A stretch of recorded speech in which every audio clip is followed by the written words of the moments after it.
So this has been an interesting time to run for office. We are in the midst of crisis.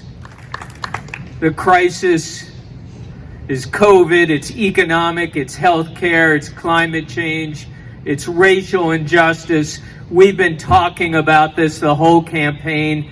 Now is the time for bold ideas and courageous leadership.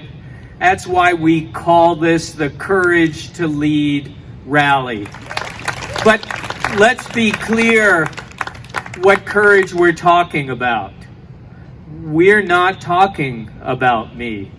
We're talking about all of the good people who serve at the State House who don't think they can get reelected if they do what's right.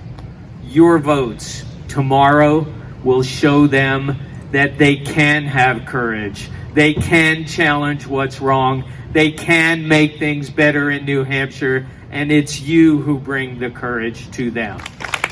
So after almost a year, 11 months of campaigning, our message boils down to two things: no pledge and no pipeline. So what does this campaign boil down to? No pledge, no pipeline, no pledge, no pipeline, no pledge, no pipeline. And here's what it means: no pledge.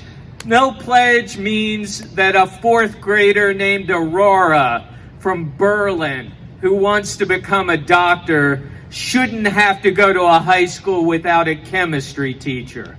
No pledge means that seniors should not have to ration their medications in the spring because they're worried about paying their property taxes. No pledge means we can finally build affordable housing for young families and working families. And no pledge means that businesses can thrive and create jobs all across the state, not just in small parts of it. That's what no pledge means. What a burden we put on you guys.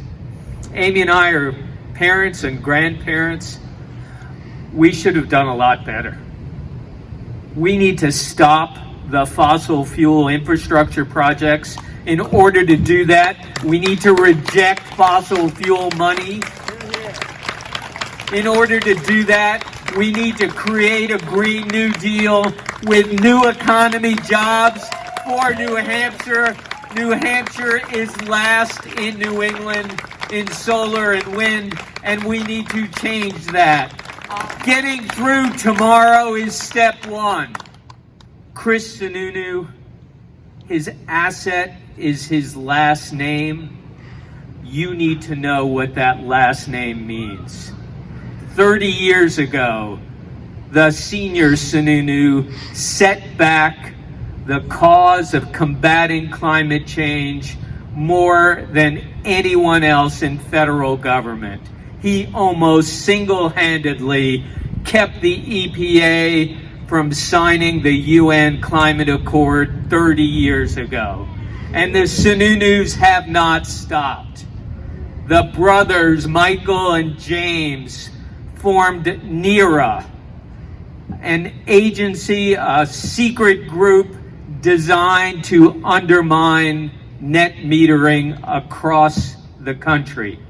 And Chris Sununu has dutifully done his part by vetoing net metering bills that would lead to higher caps on net metering, allow that to flourish in New Hampshire. Chris Sununu, the governor from Eversource, we need to change that.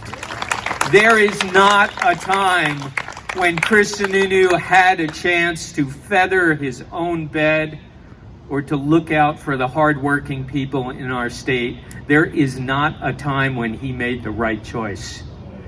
Does anyone here conversely believe that New Hampshire deserves a $15 minimum wage? Does anyone? There is one thing standing between us and dealing with the problems of income inequality. And that is Chris Sununu and his family. Together, we're going to make a difference.